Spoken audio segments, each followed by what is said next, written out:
Good morning, good morning. Andito tayo ngayon sa Ranao. Guys, hindi na ako nakapag-vlog kanina eh. Nagmamadali ako eh. Set up na sila Bongi dito. Ayun o. PA natin doon. Posting lights ang boys. Halo-halo na naman dito yung mga kon dito. Sinasabi ko na nga ba eh. Alright.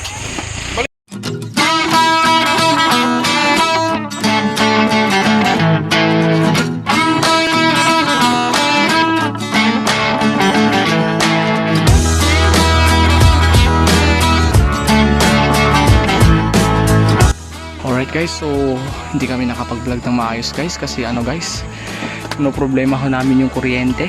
Kanina pumapalo kami ng 130, paano ba naman yan? Naka city power kami, 200 lang talaga lumalabas. Hindi kayang i-regulate ng 10,000 kVA natin. 5,000 kVA natin, ang output natin lumalabas dito is nasa 210. Ang input natin is 185, pwede pang bumaba yan kasi unstable talaga yung kuryente dito mga tol. So di ko alam kung ano mangyayari dito sa atin kung hindi man kagawa ng paraan. Talagang nga tayo dito mga tol. Alright, hirap, nasa gitna pa man din tayo ng napakainit, grabe ba? Para kami nasa desierto eh.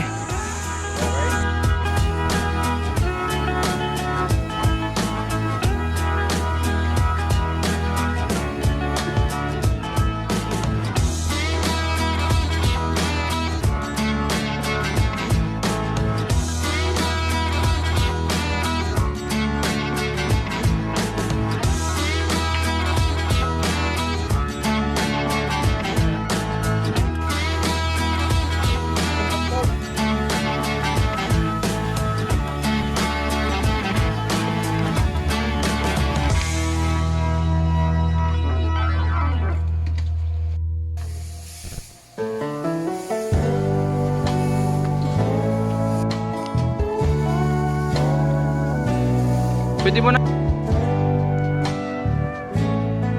Pangatlo. Pangatlo.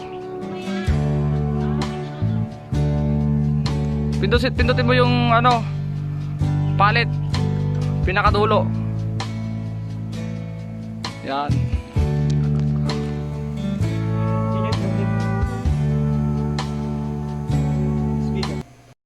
Eh nung nag 130 mga tol, biglang nag-trip lahat kasi nag 130 na yung ano natin, yung input supply natin, kaya grabe, hindi ko alam kung ano mangyari sa atin mamaya. So hopefully walang masira at anoin natin to, babantayan talaga natin tong voltahe at alalayan lang natin yung gamit natin kasi tayo masiraan dito mga tol. Mas malaki yung problema. Speaking of beam, so dalawa lang yung nakalakabit ng beam natin sa taas. At mayroong bagong dating dito. So asa na po ang lolo-lola po. Hindi na namin matesting. Kaka-pick up ko lang ngayon dun sa Victory Liner. So pares ulit ng 290 natin. Bukas na natin i-testing yan siguro. Hindi naman ma-sustain dito ng kuryente. More moments later. Alright, naglipat tayo ng linya kasi hindi talaga kaya. Wabagsak tayo ng 129. Grabing kuryente naman yan guys, 129. May tama yung linya nila. Hopefully yun, okay naman kasi reading naman nila is 240. So hopefully stable na yung supply natin dito.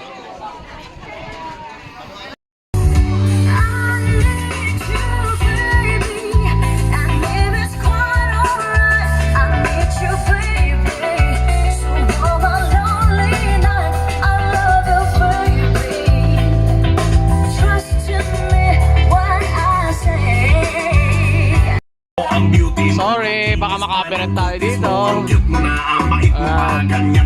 Wala masyadong mga tao, pero kahit pa paano may sumasayaw. Alright.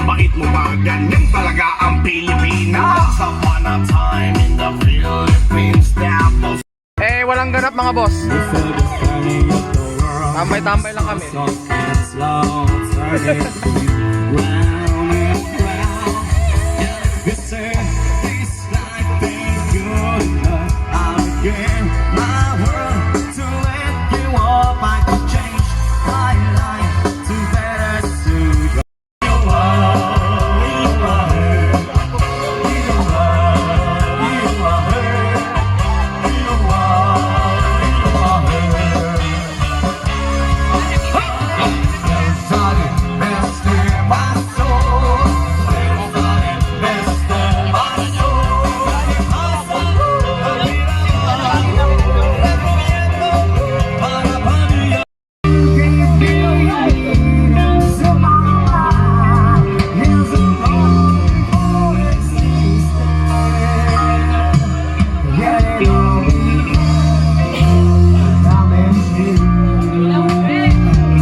More moments later.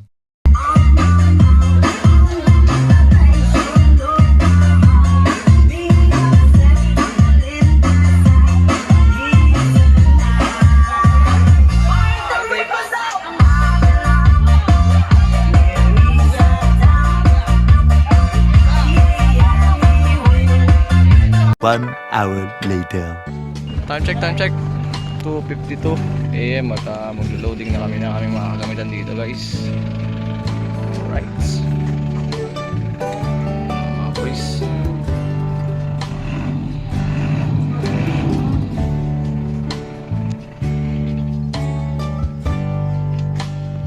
Alright guys, nakapagkarga na yung mga boys natin dito. Alis na sila.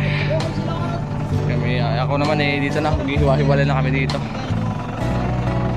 Alright, let's go. The next morning.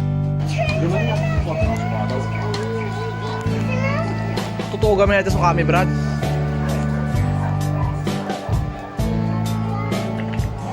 Siya, ano na